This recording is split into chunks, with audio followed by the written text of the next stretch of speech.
Hi, welcome to my channel.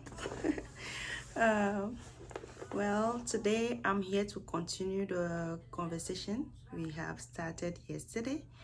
So today will be the part 2 of my journey with depression. Um, so first of all, I hope you all are doing well. I am fine as well. I am grateful to God. Okay, so I won't take too much time and I'll quickly get into it. And I also want to say that uh, I usually, so far, I've been recording at night. Yes, I get back from work, done with everything, so I record at night.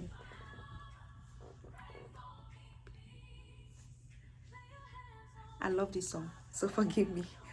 Um, so yesterday I stopped with my story. I stopped when I share about the church elder. That's when I stop. Sorry about the noise as well. Um, so fast forward, I up to this point, I didn't even know. I did not know that I had depression, even though uh, I was usually crying. At this point, I started crying. I'll go to church, and for no reason, I'll be crying at church. And I remember people ask me what is wrong, and I couldn't tell what was wrong because I myself, I didn't know what was wrong either.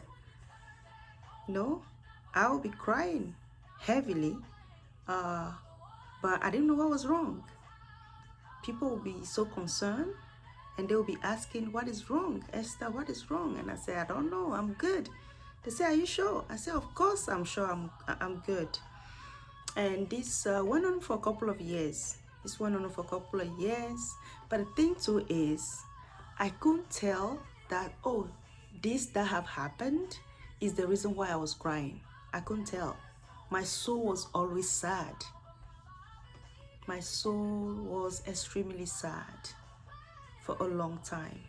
And I'm not going to say that it's only because of what I've shared about molestation that have happened, but being given to my stepmom, be the fact that I lived with my stepmom for a long time, and my dad was rarely around because he was in the service, so he was rarely around, and it wasn't the best. I will share this that because anytime I get in any trouble at all at home with my stepmom, it was just the worst of the days for me.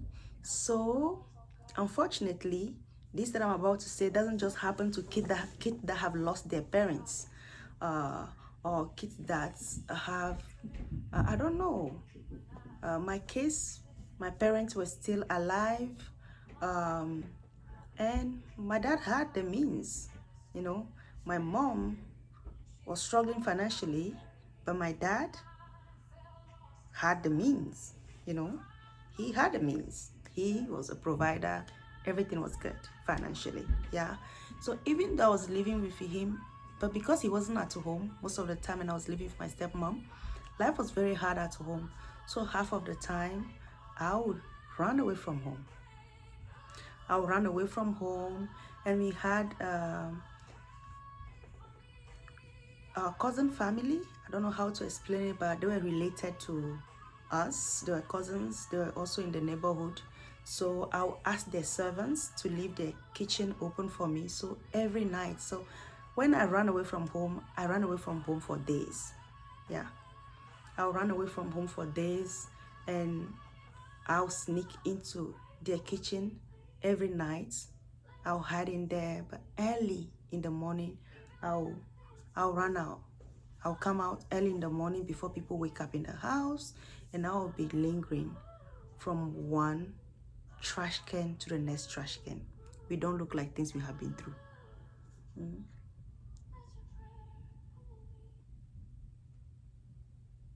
Sorry. We do not look like things we have been through. Yeah. I'll be going from one trash can to the next trash can, picking charcoal and picking enough of it. I'll sell it and I'll make money and buy me some food to survive the couple of days that I'll be living in the neighborhood and eat people's mango trees. Yeah, yeah. Do I look like it? No, because this happened to me when I was very young. I was very young, maybe 8 7 8 years old when this was happening to me, far away from my mom. She didn't even know that these things were happening. Eventually I shared this with her, but it did happen nevertheless. Yeah. And so I've had the emotional wounds, I've had abandonment, I have all of this. It was a package of brokenness that I carried. So all of this became something that, so I was just always surviving one thing after the other. Yeah, I was surviving. So after this thing happened, quick back to my story. After this thing happened with the elder, and the next thing became a conversation, one conversation about marriage. The next will be conversation about marriage. Like fast forward, there will be this guy on our neighborhood who at the time was going to Italy, and knowing that my mom didn't have the means, came for a proposal like, well, I want to marry your daughter and take her to Italy. And I wasn't even at home when he came with that proposal. And when I came back and I heard about it, if you know African families, specifically those who don't have the means, they are thinking this is a great opportunity. And I'm thinking, no, great opportunity or not, I'm not part of it. So it became a routine of conversations that were coming in the house, and that have created quite an issue at some point for me at home as well. But eventually, after how many marriage proposals, at least two to come here in the States as well, that I said no to.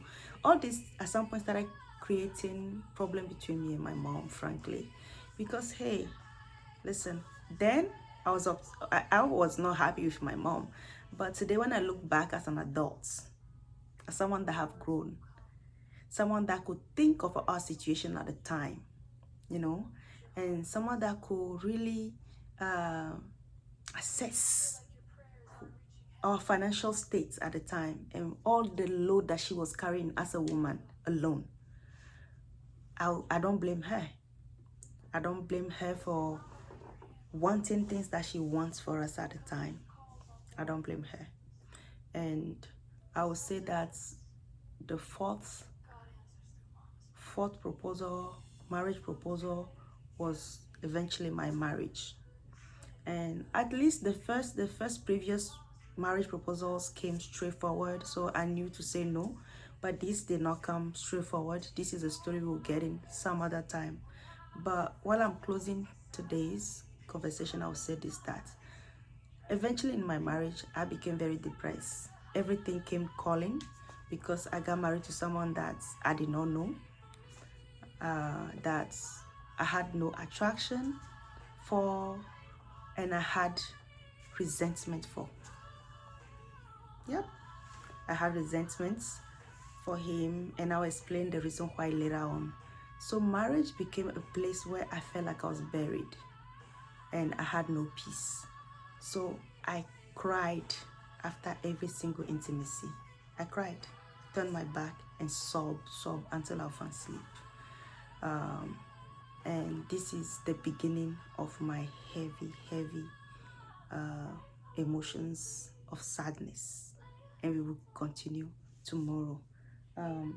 But I'll also say that while these emotions started like this, I didn't have the tools.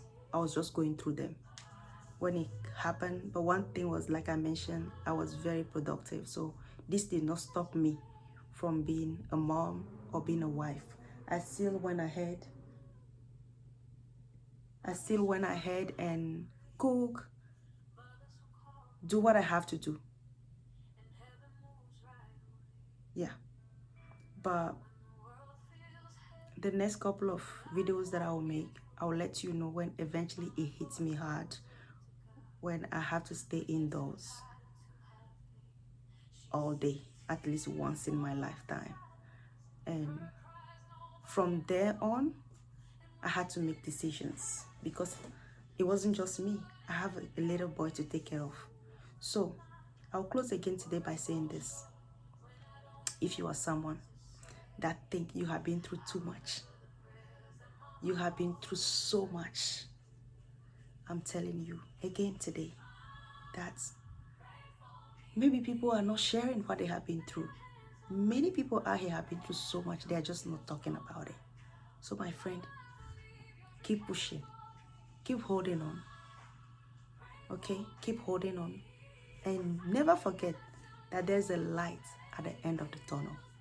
And pray, talk to God about your emotions. Find someone who is trustworthy, someone who can protect your emotions, and talk to the person. Trust that God will find a way to lift you up. I pray the peace of God find a way into your soul. Well, have a good night. And again, if this video have added to your life in any way, kindly share with your friends and also subscribe. So when I upload new videos, you're able to know quickly that I upload the videos. Well, take care of yourself and God bless you. Bye-bye. See you next time.